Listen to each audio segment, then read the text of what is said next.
رسوله النبي الأمين المكين الحنين الكريم الرؤوف الرحيم. أما بعد فأعوذ بالله من الشيطان الرجيم. بسم الله الرحمن الرحيم. قال الله تبارك وتعالى في الكلام المجيد والفرقان الحميد: قل لا أسألكم عليه أجرا إلا المودة في القربى. صدق الله مولانا العظيم. وقال الله تبارك وتعالى في شان حبيبه مخبرا وآمرا: إن الله وملائكته يصلون على النبي يا أيها الذين آمنوا صلوا عليه وسلموا تسليما. مولاي صل وسلم دائما أبدا على حبيبك خير الخلق كلهم محمد سيد الكونين والثقلين والفريقين من عرب ومن عجم. یا رب بالمصطفیٰ بلغ مقاصدنا واغفر لنا ما مضى یا واسع الکرم. اللہ رب العزت خالق کائنات کی حمد و ثنا پیارے آقا کریم علیہ الصلوۃ والسلام کی بارگاہ میں عاجزانہ ہدیہ درود و سلام کے بعد تمام احباب کو السلام علیکم ورحمۃ اللہ وبرکاتہ. الحمدللہ تعالی اللہ رب العزت کے فضل و احسان سے ہفتہ وار محفل حمد و نعت اور درس و بیان میں ہم سب شریک ہیں. ماہ محرم الحرام کی ان بابرکت ساعتوں میں اللہ رب العزت کی حضور التجا ہے کہ ہمیں اس ماہ مقدس کی برکات اور اس کے تقدس اور اس کے احترام کرنا ہم سب کو نصیب فرمائے، اور ہم سب کی اس مجلس میں حاضری کو اپنی بارگاہ میں شرف قبولیت عطا فرمائے. اسی مبارک مہینے کی نسبت سے میں نے آپ کے سامنے سورہ شورا کی آیت مبارکہ نمبر 23 کا حصہ مختصر تلاوت کرنے کی سعادت حاصل کی، جس میں اللہ تبارک و تعالیٰ نے آقا کریم علیہ الصلوۃ والسلام کو اپنی زبان مبارک سے کچھ فرمانے کا حکم فرمایا. فرمایا: قل، اے محبوب صلی اللہ علیہ وسلم آپ فرما دیجئے، لا اسألکم علیہ اجرا، یہ جو فرائض نبوت میں ادا کرتا ہوں، منصب رسالت کی ذمہ داریاں جو ادا کرتا ہوں، اس کے بدلے میں تم سے کوئی اجرت نہیں مانگتا، تم سے مجھے کوئی بدلہ نہیں چاہیے اس کا. الا المودۃ فی القربى، اور اگر تم چاہتے ہو تو صرف اتنی سی بات ہے کہ میری اہل بیت پاک کے ساتھ، میرے خانوادے، خاندان اور فیملی کے ساتھ رشتہ مودت قائم رکھنا. اس پر میں نے بے شمار مرتبہ بات کی ہے لفظ مودت کی وضاحت میں. بس صرف یہ عرض کر دینا چاہتا ہوں، اور ایک نئی چیز آپ کے سامنے پیش کر رہا ہوں جو پہلے میں نے یہاں بیان نہیں کیا، اور وہ یہ کہ اس کا ترجمہ بہت سارے علماء نے محبت لکھا ہے، جو کہ محبت نہیں ہے، کیونکہ محبت خود عربی زبان کا لفظ ہے اور قرآن مجید میں آیا بھی ہے. اگر یہاں مراد محبت ہوتی تو فرمایا جاتا الا المحبۃ فی القربى، مگر فرمایا الا المودۃ فی القربى. اس لفظ مودت کو سمجھنے کے لیے عربی لغت کو جاننا اور سمجھنا ضروری ہے کہ لغت کی کتابوں میں اس کا معنی کیا لکھا ہے. لسان العرب میں علامہ ابن منظور نے اس کا معنی یہ لکھا کہ 3 چیزیں اگر اپنا لی جائیں تو مودت بنتی ہے. مختصر میں اس کو وضاحت آپ کے سامنے کر دوں کہ جن اہل بیت پاک کا ذکر ہے ان کی انتہائی خاص نسبت اپنائی جائے، صرف نسبت نہیں، انتہائی خاص نسبت اپنائی جائے. اور دوسرا فرمایا کہ اہل بیت پاک آقا علیہ الصلوۃ والسلام کے خاندان اور فیملی کے ساتھ انتہائی خاص محبت کی جائے. اور تیسرا فرمایا کہ ان سے انتہائی خاص رشتہ دوستی قائم کی جائے. اگر یہ 3 چیزیں نصیب ہو جائیں تو یہ 3 چیزیں مل کے مودت بنتی. اب خاص کیا ہوتا ہے؟ بڑی سادہ سی مثال دینا چاہتا ہوں، انتہائی سادہ، جو آسانی سے سمجھ آ جائے اور یاد رہ جائے۔ اگر گھر میں ہمارے کوئی فنکشن ہو رہا ہو، اس میں مہمانوں کو بلایا جاتا ہے، ان کے لیے کچھ کھانے پینے کا اہتمام کروایا جاتا ہے، تو مہمان دو طرح کے ہوتے ہیں۔ ایک جنرل بلائے جاتے ہیں لوگ، جو بڑی گیدرنگ ہوتی ہے، اس گیدرنگ میں کوئی 5 6 7 8 10 ایسے ہوتے ہیں جو خاص مہمان ہوتے ہیں۔ میں لفظ خاص سمجھا رہا ہوں آپ کو۔ تو پورے فنکشن کا جو ارینجمنٹ ہے وہ ان کا اور ان کا ڈیفرنٹ کیا جاتا ہے۔ ان کو بلایا ڈیفرنٹ انداز سے جاتا ہے، ان کو ویلکم مختلف انداز سے کیا جاتا ہے، ان کو بٹھایا مختلف مقام پہ جاتا ہے، اور جب کھانا وغیرہ سرو کرنا ہو تو ان کے لیے الگ سے بنایا جاتا ہے اور کہا جاتا ہے کہ یہ خاص ہے، کسی اور کے لیے نہیں ہے۔ تو مطلب یہ ہے کہ اہل بیت پاک، آقا علیہ الصلوۃ والسلام کا خاندان اور حضور کی اہل بیت پاک، ان کے ساتھ جب تک انتہائی خاص نسبت جو کسی اور کے ساتھ نہ ہو، انتہائی خاص محبت جو کسی اور کے ساتھ نہ ہو، اور انتہائی خاص دوستی جیسی کسی اور کے ساتھ نہ ہو، اس وقت تک ان کے رشتے کا حق ادا ہی نہیں ہوتا۔ یہ پہلی چیز۔ اور دوسرا، المفردات میں امام راغب الاصفہانی اس کا معنی یہ بیان کرتے ہیں کہ انسان زندگی میں بے شمار چیزوں کی آرزو کرتا ہے، تمنا کرتا ہے، خواہش کرتا ہے، یہ مجھے مل جائے، یہ مل جائے، میں یہ کرنا چاہتا ہوں، مگر ان ساری خواہشوں میں سے ایک خواہش ایسی بڑی ہوتی ہے جس سے وہ مقصد حیات بناتا ہے، وہ ٹارگٹ اور گول جس کو حاصل کرنے کے لیے زندگی گزارتا ہے، بس ساری تمنائیں پیچھے رہ جاتی ہیں اور وہ حسرت اور تمنا بڑھ جاتی ہے جو زندگی کا مقصد بنتا ہے، یہ مودت ہے۔ تو فرمایا ہر کسی کی چاہت اور تمنا ایک طرف ہو، اور جو مقصد حیات ہو اور جینے کا مقصد ہو وہ نبی کریم علیہ الصلوۃ والسلام کے خاندان کی محبت ہو، تو تب مودت بنتا ہے۔ اب میں نے یہ لغت کا معنی آپ کو سمجھایا ہے، صرف 2 مثالیں آپ کو دی ہیں۔ اب یہ میں نے اس لیے کہا کہ جو حدیث پاک پیش کرنا چاہ رہا ہوں یہ اکثر بیان ہوتی ہے، اس پر غور نہیں کیا جاتا۔ جب یہ آیت کریمہ نازل ہوئی تو یہ مودت کا لفظ صحابہ کرام سے زیادہ کوئی نہیں جانتا تھا، کیونکہ ان کی اپنی زبان عربی تھی، تو انہوں نے اس مودت کا حق ادا کرنے کے لیے آقا علیہ الصلوۃ والسلام سے ایک عجیب سوال کیا۔ وہ سوال سنیں کیا ہے؟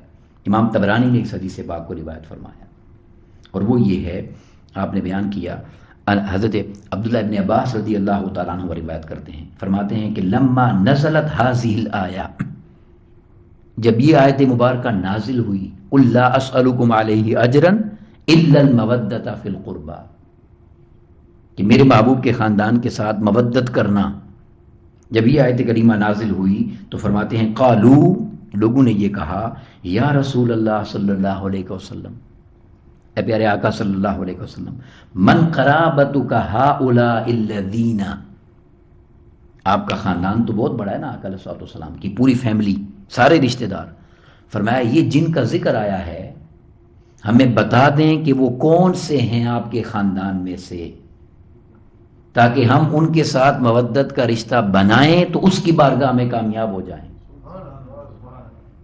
وہ فرق سمجھ رہے تھے نا مودت کرنے کا، کہ مودت کیا ہو، جیسا کسی کے ساتھ نہ ہو، جیسا بولیں کسی کے ساتھ تعلق نہ ہو، وہ تعلق ہو تو مودت بنتی ہے۔ تو کیا ان نے سوال کیا، اور جملہ کیا بولا، صحابہ کرام کا جملہ سنیں، فرمایا ہؤلاء الذین، وہ لوگ، وجبت علینا مودتہم، جن کی مودت اللہ نے ہم پر واجب کر دی ہے۔ یہ واجب کا لفظ قرآن میں نہیں تھا، مگر مودت کا تقاضا تھا کہ وہ درجہ واجب پر ہوتی ہے، اور واجب کی قضا ہوتی ہے، یہ بات یاد رہے، واجب کی کیا ہوتی ہے؟ قضا ہوتی ہے، اس کی معافی نہیں ہے۔ اس لیے صحابہ نے پوچھا کہ یا رسول اللہ صلی اللہ علیہ وسلم، خاندان آپ کا بہت بڑا ہے، فیملی ہے، جن کے ساتھ مودت کرنی ہے وہ کون کون ہیں ہمیں بتا دیں، تاکہ کہیں ناکام نہ ہو جائیں ہم، کہیں یہ ہم سے قضا نہ ہو جائے چیز۔ اب قال، آقا علیہ الصلوۃ والسلام نے فرمایا تم سمجھ گئے ہو، اس میں مراد مودت میں واجب ہونے کی ہی ہے، فرض ہونے کی ہے، تمہارا سوال ٹھیک ہے۔ تو آقا علیہ الصلوۃ والسلام نے فرمایا سن لو کون ہے، فرمایا علی، ایک سیدنا علی المرتضیٰ ہیں، وہ فاطمہ، اور دوسری سیدہ کائنات سیدہ فاطمہ الزہرا ہیں، وابناہما، اور ان دونوں کے دونوں بیٹے ہیں حسنین کریمین علیہ السلام۔ یہ چار وہ ہیں کہ جن کی مودت واجب کر دی گئی ہے، اگر ان کی مودت نہیں اپناؤ گے اللہ کی بارگاہ میں کامیاب نہیں ہو سکتے۔ اور پھر میں نے یہ حدیث پہلے بھی بڑی بیان کی آپ کے سامنے، آقا علیہ الصلوۃ والسلام نے فرمایا جو میری خاندان کے ساتھ مودت نہیں کرتا اس کے دل میں ایمان داخل ہی نہیں ہوتا۔ یہ ہے معنی مودت کا۔ اسے بڑے آرام سے محبت کہہ کے گزر جاتے ہیں، محبت تو ہر کسی سے کی جاتی ہے، محبت تو انسان اپنے بچوں سے بھی کرتا ہے، مگر رب نے فرمایا کہ تمہارے بچوں سے بڑھ کر ہیں میرے مصطفیٰ کے بچے صلی اللہ علیہ وسلم، اور ان کا خاندان۔ جیسی محبت اپنے خاندان سے کر رہے ہو اس سے بڑھ کر اگر محبت میرے محبوب کے خاندان کے ساتھ نہیں کرو گے تو تمہیں درجہ مودت کا حق ادا نہیں کیا جائے گا۔ یہ وجہ ہے کہ جب سیدنا فاروق اعظم رضی اللہ تعالیٰ عنہ خلیفہ ہوئے اور مال غنیمت تقسیم فرما رہے تھے تو 500 درہم سب میں تقسیم فرمائے۔ جب سیدنا امام حسین علیہ السلام اور سیدنا امام حسن علیہ السلام آئے تو ان کو 2 گنا دیا۔ وہ سیدنا فاروق اعظم دن کے عدل اور انصاف کی گواہی دنیا دیتی ہے۔ تو سیدنا فاروق اعظم رضی اللہ تعالیٰ کے اپنے بیٹے حضرت ابن عمر نے پوچھا رضی اللہ تعالیٰ، بابا یہ کیسا انصاف ہے کہ سب کو 500 دے رہے ہیں اور انہیں 1000 دیا ہے؟ تو سیدنا فاروق اعظم رضی اللہ تعالیٰ نے اپنے بیٹے کے کندھے پر ہاتھ رکھا اور مودت کی تشریح کی، کندھے پر ہاتھ رکھ کے فرمایا کہ اس لیے انہیں ایسا دے رہا ہوں کہ نہ ان کے باپ جیسا کسی کا باپ ہے، نہ ان کی ماں جیسی کسی کی ماں ہے، نہ ان کے دادا جیسا کسی کا دادا ہے، نہ ان کی دادی جیسی کسی کی دادی ہے، نہ ان کے نانا جیسا کسی کا نانا ہے، اور نہ ان کی نانی جیسی کسی کی نانی ہے۔ جب ان جیسا کسی کا رشتہ نہیں ہے تو عمر کا انصاف یہی ہے کہ انہیں سب سے بڑھ کر ادا کیا جائے گا۔ یہ ہے مودت جنہیں صحابہ کرام نے سمجھا، اور آقا کریم علیہ الصلوۃ والسلام کی زبان پاک کے الفاظ صرف چند ایک میں پڑھ کے آگے بڑھنا چاہتا ہوں، اور 2 حدیث اور آپ کے سامنے پیش کرنا چاہتا ہوں۔ طویل حدیث ہے، اس کے آخر میں آقا علیہ الصلوۃ والسلام نے فرمایا وَإِنِّي أُوصِيكُمْ بِإِطْرَتِي خَيْرًا، اس معاملے کو معمولی نہ سمجھنا، میں اپنی اطرت آل کے ساتھ نیکی اور بھلائی کرنے کی تمہیں وصیت کر رہا ہوں، نیکی اور بھلائی کرنے کی وصیت کرتا ہوں۔ اور ایک حدیث پاک میں آقا کریم علیہ الصلوۃ والسلام نے یہی سارا ذکر ہے طویل آقا علیہ الصلوۃ والسلام کی اہل بیت کا، اور آخر میں آقا علیہ الصلوۃ والسلام نے فرمایا اذکرکم اللہ فی اہل بیتی، میری اہل بیت کے ساتھ معاملہ کرنے اور ڈیل کرنے اور ان کے ساتھ کوئی بھی بات چیت کرنے سے پہلے میں تمہیں اللہ کی یاد دلاتا ہوں۔ 3 مرتبہ یہ کلمات فرمائے اذکرکم اللہ فی اہل بیتی، خبردار جب میری اہل بیت کا معاملہ آئے انہیں مت دیکھنا، مجھے اور میرے خدا کو دیکھنا۔ یہ درجہ مودت ہے۔ اب اس کی تشریح آقا علیہ الصلوۃ والسلام نے ایک حدیث میں کی، طویل حدیث ہے، اس کے الفاظ سننے والے ہیں۔ حضرت زید بن ارقم رضی اللہ عنہ روایت کرتے ہیں اور طویل حدیث کا حصہ بیان کرتے ہیں، کہتے ہیں قال النبی صلی اللہ علیہ وسلم، آقا کریم علیہ الصلوۃ والسلام نے ارشاد فرمایا، ذرا لفظ غور سے سنیں، انظروا کیف تخلفونی فی الثقلین، آقا علیہ الصلوۃ والسلام نے فرمایا اے میری امت میں تمہیں امتحان میں ڈال کے جا رہا ہوں۔ انظروا دیکھنا، یہ ہے، یہ پرکھ ہو رہی ہے، اس کا رزلٹ نکالا جائے گا، خیال رکھنا، دیکھنا، تمہیں پرکھا جا رہا ہے، ٹیسٹ کیے جا رہے ہو۔ کس بات میں؟ کیف تخلفونی فی الثقلین، کہ تم میرا کتنا خیال کرتے ہو ان 2 چیزوں میں۔ صرف لا الہ الا اللہ محمد رسول اللہ کہہ دیا، نبی مان لیا نہیں، اگر نبی مانا ہے تو ان 2 چیزوں میں میرا کتنا حیا کرو گے۔ اب یہ بڑی بات تھی تو کیا ہوا؟ فنادى منادن، ایک شخص نے کھڑے ہو کے کہا، کھڑا ہو گیا شخص، کہ وَمَسَّخَلَانِ یا رسول اللہ، آپ کے ساتھ ہماری نسبت کو، آپ کے ساتھ ہمارے تعلق کو، آپ کے ساتھ ہماری محبت کو، آپ کے ساتھ ہماری خدمت کو، آپ کے ساتھ ہماری غلامی کو جن دو چیزوں کے ساتھ تولا جائے گا وہ کون سی ہیں؟ بتا دیں کہیں ناکام نہ ہو جائیں۔ سوال کیا۔ اب قال آقا علیہ السلام نے فرمایا سب سے پہلی چیز کتاب اللہ، اللہ کی کتاب قرآن مجید، پہلی چیز یہ ہے۔ اور دیکھیں آقا علیہ السلام نے کیا فرمایا، طرف بید اللہ، اس کا ایک سرا، ایک کونا، ایک کارنر اللہ کے ہاتھوں میں ہے، اس کے دست قدرت میں ہے، وَطَرَفٌ بِأَيْدِيكُمْ، اور اس کا دوسرا سرا تمہارے ہاتھوں میں ہے۔ یعنی درمیان میں صرف کتاب ہے، ایک طرف اللہ کی ذات، ایک طرف تم ہو۔ یہ ادھر اللہ سے ملی ہوئی ہے، ادھر تمہارے ساتھ ملی، تمہارے ہاتھوں میں ہے۔ اس کے ساتھ تمہارا سلوک اور تعلق کیا ہوگا، وہی سلوک اور تعلق میرے ساتھ دیکھا جائے گا۔ ایک چیز، اور پھر فرمایا فَاسْتَمْسِكُوا بِهِ لَا تَضِلُّوا، اور اگر جتنی مضبوطی سے اس کو پکڑ لو گے تم کبھی گمراہ نہیں ہوگے۔ یہ جملہ آقا علیہ السلام کا۔ وَالْآخَرُ، اور دوسری چیز کیا ہے، فرمایا اطرتی، میرا خاندان، میرا خاندان۔ اور اس کے لیے جملہ کیا فرمایا، وَإِنَّ اللَّطِيفَ الْخَبِيرَ، وہ جو بڑا لطیف خبیر ہے، خبر دینے والا، اللہ کی ذات، نبأنی، اس نے مجھے بتایا ہے، اس نے مجھے خبر دی ہے، انہما لن یتفرقا حتی یردا علی الحوض، یہ دو چیزیں قرآن اور اہل بیت، یہ کبھی ایک دوسرے سے جدا نہیں ہوں گے، قیامت کے دن اسی طرح اکٹھے ایک ساتھ میرے پاس حوض کوثر پر آ جائیں گے۔ نہ قرآن اہل بیت سے جدا ہوگا اور نہ اہل بیت قرآن سے جدا ہوں گے۔ اب اس کے بعد کیا فرمایا، فرمایا سألت ربی ذلک لہما، اور میں نے ان دونوں کے لیے اللہ سے مانگا بھی یہی تھا، میرا سوال یہی تھا اللہ سے ان دونوں کے لیے جو اللہ نے دیا ہے۔ اب دیکھیں کیا فرمایا، یہ بڑا قیمتی جملہ ہے، توجہ سے سنیے گا۔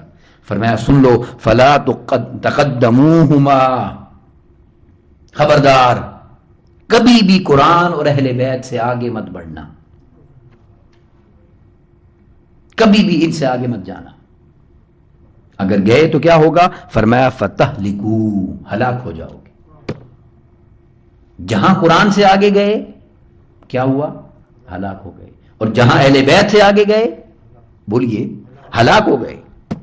اب یہاں ایک سوال کسی نے پوچھا تھا، میں نے کہا میں درس میں اس کا جواب دوں گا، وہ یہ حدیث پاک اس کا جواب دے رہی ہے، میں نے کیا دینا ہے، آگے بڑھنے کی بات۔ ایک سوال کسی نے کیا کہ بھائی جب سب نے بیعت کر لی تھی تو امام حسین نے کیوں نہ کی؟ اس کا جواب یہاں ہے، آگے نہ بڑھنے میں۔ یہ سوال غلط ہے کہ جب سب نے بیعت کر لی تھی تو امام حسین نے کیوں نہیں کی۔ سوال یہ ہے کہ جب حسین نے نہیں کی تھی تو کسی اور نے کیوں کی، یہ ہے سوال۔ سوال یہ نہیں ہے کہ سب نے کر لی تو حسین نے کیوں نہ کی، حسین سے تو آگے بڑھنا نہیں ہے، اس لیے اگر حسین نے نہیں کی تو کسی اور نے کیوں کی، جس نے بھی کی حضور کا فیصلہ ہے فتہلکوا، ہلاک ہو جائے گا۔ ان سے آگے بڑھنے سے منع کر دیا، نہ قرآن سے آگے بڑھنا ہے نہ اہل بیت سے بڑھنا ہے۔ اور دوسرا جملہ، کئی لوگ یہ بھی کہتے ہیں کہ آپ ذکر کرتے رہتے ہیں، بات کرتے رہتے ہیں، ان کا دن مناتے ہیں، یاد رکھ لیں کائنات میں کوئی شہید ایسا نہیں ہے کہ جس کی شہادت سے پہلے اس کے ذکر ہوئے ہوں۔ یہ شان بھی اللہ نے امام حسین علیہ السلام کو دی، کہ شہید ہو تو اس کی شہادت کی باتیں ہوتی ہیں، اور امام حسین وہ ہیں کہ ان کی شہادت کا تذکرہ خود آقا علیہ السلام اپنی زبان مبارک سے کر کے گئے، جگہ بھی بتا گئے فلاں مقام پر شہید کیا جائے گا۔ ہم شہادت کے بعد تذکرہ کیسے نہ کریں؟ اب یہ جملہ سن لیں، فرمایا وَلَا تَقْصُرُوا عَنْهُمَا، ان دونوں میں سے کچھ کم نہ کرنا۔ کیا ہوگا؟ پھر وہی جواب فتہلکوا، ہلاک ہو جاؤ گے۔ اب یہ جو لفظ ہے نا تقصروا، اس کو میں بڑی، جیسے میں نے پہلے مثال دی نا خاص کی، اس کی بھی اتنی آسان مثال دوں گا ہر بندے کو سمجھ آ جائے گی۔ ہم ایک نماز پڑھتے ہیں، نماز قصر پڑھتے ہیں نا جب سفر پر ہوتے ہیں، تو قصر کا مطلب کیا ہوتا ہے؟ کم کرنا۔ ظہر، عصر اور عشاء کے 4 فرض کم کیے جاتے ہیں، 2 کر لیے جاتے ہیں، قصر کہتے ہیں کم کرنے کو۔ یہ وہ تقصروا، آقا علیہ الصلوۃ والسلام نے فرمایا خبردار، نہ قرآن کو کم کرنا، نہ میری اہل بیت کی شان کو کم کرنا۔ اب جو کم کرنے کی بات کرتا ہے، فرمایا اسے میں فتویٰ دے رہا ہوں، فتح لکھو، اسے کائنات کے کسی مفتی کے فتوے کی ضرورت نہیں ہے، اسے زبان مصطفیٰ سے فتویٰ مل گیا۔ جس نے اہل بیت کی شان میں کمی کی، مقام میں کمی کی، بات میں کمی کی، ذکر میں کمی کی، تعلق میں کمی کی، شان اور ادب میں کمی کی اگر، فرمایا وہ ہلاک ہو گیا۔ تو جس نے گستاخی کی اسے ہلاکت سے کون بچا سکتا ہے؟ وہ تو سرے سے ہلاک ہو گیا۔ پھر آقا علیہ الصلوۃ والسلام نے اس کے بعد فرمایا کہ وَلَا تُعَلِّمُوهُمْ، قرآن اور اہل بیت کو تم مت پڑھانا، تم نے ان کو کیا پڑھانا ہے؟ فرمایا فَإِنَّهُمْ أَعْلَمُ مِنْكُمْ، یہ تم سے پہلے ہی بہت پڑھے ہوئے ہیں۔ یعنی ہم یہ فتویٰ نہیں کہہ سکتے کہ انہوں نے ٹھیک کیا یا انہوں نے غلط کیا، نہ یہ بات ہم قرآن پہ کر سکتے ہیں اور نہ یہ بات آقا علیہ الصلوۃ والسلام کے مبارک خاندان پہ کر سکتے ہیں۔ جو کرتا ہے وہ اپنی ہلاکت کا اعلان کرتا ہے، اور اس کی ہلاکت کا فیصلہ خود آقا علیہ الصلوۃ والسلام کی مبارک زبان پاک نے کر دیا ہے۔ ہم کون ہیں کہ جو اس کے بارے میں کوئی بھی بات کریں؟ اب یہ تو ہو گئی نا بات آقا علیہ الصلوۃ والسلام کے خاندان کی محبت کی اور مودت کی۔ اب اس میں صرف ایک حدیث پاک دوں گا، میں نے ایک حدیث پاک اور بھی بیان کرنی تھی مگر وہ پھر کبھی۔ ایک حدیث پاک، اور یہ تحفہ ہے، بڑی خاص حدیث پاک اور اس کے الفاظ ہیں، آج کی اس نشست کا تحفہ سمجھ کر لے جائیں۔ اگر یہ محبت باقی محبتوں جیسی ہوتی تو ایسا اجر کائنات میں کسی محبت کا دکھائیں نہیں۔ یہ مودت بھی جدا ہے اور جو مودت کر لے اس کا اجر بھی جدا ہے۔ اجر سنیے کیا حدیث پاک کا، اور روایت کون کر رہا ہے؟ حضور مولا ہے کائنات سیدنا علی المرتضی علیہ السلام، عن علی رضی اللہ عنہ عن النبی صلی اللہ علیہ وسلم۔ حضور مولا ہے کائنات آقا کریم علیہ الصلوۃ والسلام کی ذات پاک سے روایت کرتے ہیں، قال، فرمایا، انا، میں، و فاطمہ، اور میری شہزادی سیدہ فاطمہ الزہرا، و حسن و حسین، حسن اور حسین، اور یہ فرمایا مجتمعون، ہم ایک ہی جگہ پر جمع ہوں گے قیامت کے دن، جدا نہیں ہوں گے، ہم ایک ہی جگہ جمع ہوں گے۔ اور پھر کیا ہوگا؟ فرمایا ومن احبنا یوم القیامہ، اور وہ بھی قیامت کے دن ہمارے ساتھ ایک جگہ جمع کیا جائے گا جو ہم سے محبت کرتا ہوگا۔ ومن احبنا، جو محبت کرتا ہوگا اسے ہمارے ساتھ جمع کر دیا جائے گا، اسے ہمارے ساتھ بولیں اونچا، جمع کر دیا جائے گا۔ اور جملہ سنیں کیا ہے؟ فرمایا نأکل و نشرب، اور ہم کھا رہے ہوں گے اور پی رہے ہوں گے، مہمان نوازی ہوگی ہماری، ہم کھا رہے ہوں گے اور بولیے پی رہے ہوں گے، حتی یفرق بین العباد، یہاں تک کہ لوگ حساب و کتاب سے فارغ ہو جائیں۔ یعنی باقی لوگ حساب و کتاب کے معاملے میں لگے ہوں گے، اور جس نے آقا علیہ الصلوۃ والسلام اور حضور کی اہل بیت کی مودت کا حق ادا کیا ہوگا اور محبت کا حق ادا کیا ہوگا، اس کو اللہ رب العزت قیامت کے دن ان کی مبارک سنگت میں جمع کر کے یوں مہمان نوازی فرمائے گا کہ نأکل و نشرب، وہ کھا بھی رہے ہوں گے اور پی بھی رہے ہوں گے۔ کب تک؟ جب تک باقی سارے حساب و کتاب سے فارغ نہیں ہو جاتے، جب تک باقی سارے حساب و کتاب سے فارغ نہیں ہوتے، ان کو اس انداز سے خاص طور پر مہمان نوازی ان کی جائے گی۔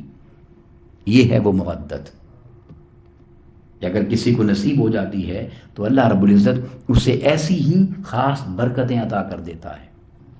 اور میں اس پر جو آخری ایک بڑی خوبصورت سی مثال دیتا ہوں آپ کو، اور وہ ایسی ہے کہ ہم سب لوگ یہ کام کرتے ہیں مگر ہمارا اس پر دھیان نہیں جاتا۔ بڑی خوبصورت بات ہے، میں چاہتا ہوں کہ آپ اسے اچھی طرح سمجھ لیں، ذہن نشین کر لیں۔ قرآن مجید کی ایک آیت کریمہ ہے، بڑی معروف آیت کریمہ ہے، جس میں اللہ نے آقا علیہ الصلوۃ والسلام پر درود پڑھنے کا حکم فرمایا۔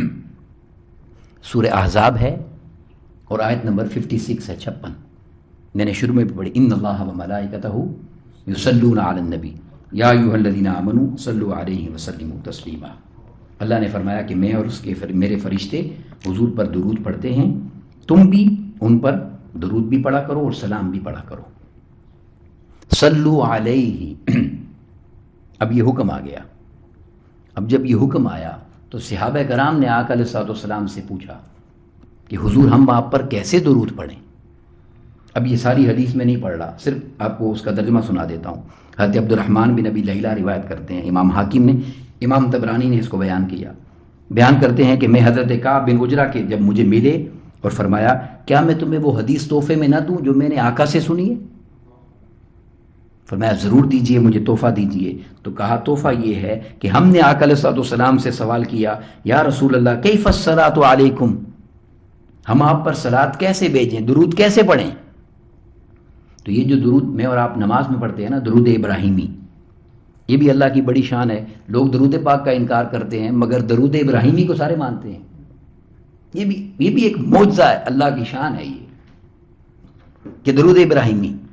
اب درود ابراہیمی ہے کیا، ذرا یہ دیکھیں، ہم پڑھتے ہیں نا صبح شام، اللہم صلی علی محمد وعلی آل محمد کما صلیت علی ابراہیم وعلی آل ابراہیم انک حمید مجید، پھر اللہ مبارک، ٹھیک ہے یہ الفاظ ہیں، مگر ذرا غور سے دیکھیں، اللہ نے کہا تھا کہ میرے نبی پر درود پڑھو، اور جب آقا علیہ الصلوۃ والسلام سے پوچھا گیا کہ آپ پر درود کیسے پڑھیں تو فرمایا یوں کہو، اللہم صلی علی محمد وعلی آل محمد۔ بس یہ بات اگر کوئی سمجھ آ جائے تو حضور کی اہل بیت کا مقام سمجھ آ جائے گا۔ اللہ نے کہا نبی پر درود پڑھو، اور نبی نے کہا مجھ پر بھی پڑھو، میری آل پر بھی پڑھو۔ کیوں کہ جو مجھ سے میری آل کو جدا کرے گا اس نے مجھے جدا کیا ہے۔ اللہ نے کہا کہ نبی پر پڑھو درود، اور نبی نے کہا مصطفیٰ پر بھی پڑھو، مصطفیٰ کی آل پر بھی پڑھو، اور صبح و شام نماز میں پڑھتے جا رہے ہیں، صبح و شام نماز میں پڑھتے جا رہے ہیں، اور پڑھنے کے بعد بھی حضور کی آل کا مقام سمجھ بولیے نہیں آتا۔ آقا علیہ الصلوۃ والسلام نے فرمایا، حدیث پاک کے الفاظ ہیں، حضرت ابو مسعود انصاری روایت کرتے ہیں، فرمایا من صلی صلاۃ، جس نے نماز پڑھی، لم یصلی فیہا علی وعلی اہل بیتی، اس میں مجھ پر یا میری آل پر درود نہ پڑا، لم تقبل منہ، اس کی نماز سے کچھ بھی قبول نہیں کیا جائے گا۔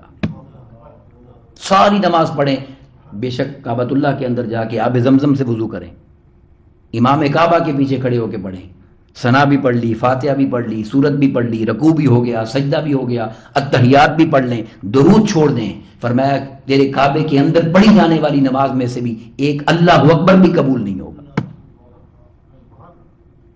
یہ ہے مقام اہل بیت۔ اب میں آپ سے سوال کرتا ہوں، جب صحابہ کرام نے پوچھا یا رسول اللہ آپ پر کیسے درود پڑھیں، تو آقا نے فرمایا مجھ پر بھی پڑھو، میری آل پر بھی پڑھو۔ ایمان سے بتائیں کسی صحابی نے سوال کیا کہ یا رسول اللہ اللہ آپ پر پڑھنے کا کہتا ہے اور آپ آل پر پڑھنے کا کہتے ہیں؟ بولی کسی نے سوال کیا؟ نہیں۔ اس کی بڑی لمبی تشریح ہے مگر ایک جملے میں تشریح کر دیتا ہوں، بس صرف ایک جملے میں۔ انہوں نے سوال اس لیے نہیں کیا کہ انہوں نے آیت بھی اسی زبان سے سنی تھی، یہ جو آیت ہے کہ اللہ اور فرشتے درود پڑھ رہے ہیں تم بھی پڑھو، اور کیسے پڑھنا ہے یہ بھی اسی زبان سے سنا تھا۔ اگر وہ اس میں شک کرتے تو وہ قرآن میں بھی شک کرتے۔ انہیں پتا تھا کہ جس نے قرآن پڑھ کے سنایا ہے اسی نے صحیح قرآن کی تفسیر بھی بتائی ہے۔ یہ مقام حدیث ہے۔ آقا علیہ الصلوۃ والسلام کی حدیث پاک کا انکار کر دینا اصل میں قرآن کا انکار ہے، اور یہ حضور شیخ الاسلام ڈاکٹر محمد طاہر القادری استاد محترم آپ کا ایک بڑا خوبصورت جملہ ہے، وہ جملہ اس مضمون کو سمجھانے میں مدد دے گا۔ آپ نے فرمایا کہ قرآن خود کو قرآن ثابت ہی حدیث سے کرواتا ہے۔ آقا علیہ السلام غار ہیرا سے نیچے آئے اور زبان پاک سے فرمایا یہ آیتیں آئی ہیں۔ نہ کسی نے جبرائیل کو دیکھا، نہ کسی نے اللہ کو دیکھا، نہ کسی نے قرآن اترتے دیکھا، صرف جس کو حضور نے کہہ دیا قرآن ہے وہ قرآن بن گیا۔ تو قرآن تو بنتا ہی حدیث کے ساتھ ہے، جب زبان کہے گی تو بنے گا نا، یہ قرآن ہے۔ تو اگر آپ حدیث کا انکار کر دیں گے تو قرآن پر ایمان باقی ہی نہیں رہتا۔ یہ مقام مصطفیٰ ہے صلی اللہ علیہ وسلم، اور وہ مقام مصطفیٰ اور ذات مصطفیٰ بتا رہی ہے کہ تمہاری نماز بھی قبول نہیں ہوگی جب تک میری آل پر درود نہیں پڑھو گے۔ تو آل کو آقا علیہ الصلوۃ والسلام نے اپنی ذات سے جوڑا، اس لیے فرمایا تمہیں دیکھا جائے گا کہ تم نے میرا تعلق آل کے ساتھ کیسا نبھایا، میری آل کے ساتھ تمہارا رشتہ کیسا تھا۔ تو یہ جو دن ہے مبارک، آقا علیہ الصلوۃ والسلام کے اس مبارک خانوادے کی عظیم قربانی کے دن ہیں کہ جنہیں مقام کربلا میں آقا علیہ الصلوۃ والسلام کے دین کے لیے اپنے پورے خاندان کو قربانی کے لیے پیش کر دیا، اور رہتی دنیا تک. اب یہاں بھی کئی لوگ یہ بات کر دیتے ہیں، سمجھ نہیں پاتے آپ کو. وہ ظاہری طور پر یعنی معاذ اللہ آپ کی شہادتیں ہو گئیں تو لوگ سمجھتے ہیں بھائی معاذ اللہ یہ شکست ہوئی. نہیں، ایسا نہیں ہے. یہ بھی ایک جملہ ہے، اس کو بھی ذرا درست کریں. جیسے پہلے میں نے جملہ کہا نا کہ سب نے بیعت کی تو انہوں نے کیوں نہیں کی، جملہ یہ ہے کہ انہوں نے نہیں کی تو باقیوں نے کیوں کی. اسی طرح یہاں بھی ایک جملہ ہے، اور وہ جملہ یہ ہے کہ طاقت حق ہوتی ہے، یہ بولا جاتا ہے. طاقت حق ہوتی ہے، دیکھو وہ جیت گئے. نہیں، ایسا نہیں ہے. طاقت حق نہیں ہوتی، حق ہی طاقت ہوتا ہے. طاقت کبھی حق نہیں ہوتی، اصل طاقت حق ہی ہوتا ہے.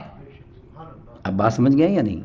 تو اصل طاقت جو ہے وہ امام علی مقام سیدنا امام حسین علیہ السلام کی وہ مقام کربلا کی قربانی ہے، جس نے قیامت تک کے لیے امام حسین کو یہ مقام عطا کر دیا کہ حسین ابن علی کی نیاز جاری ہے.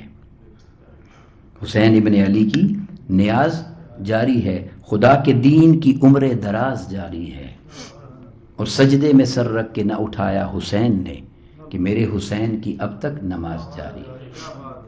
میرے حسین کی اب تک نماز جاری ہے. اللہ تبارک و تعالی ہمیں آقا کریم علیہ الصلوۃ والسلام، آپ کی اہل بیت پاک اور آپ کے صحابہ کرام کا ادب اور احترام عطا فرمائے، اور اسی نسبت میں زندہ رکھے، اور اسی نسبت میں ہمیں موت عطا فرمائے. وما علینا الا البلاغ.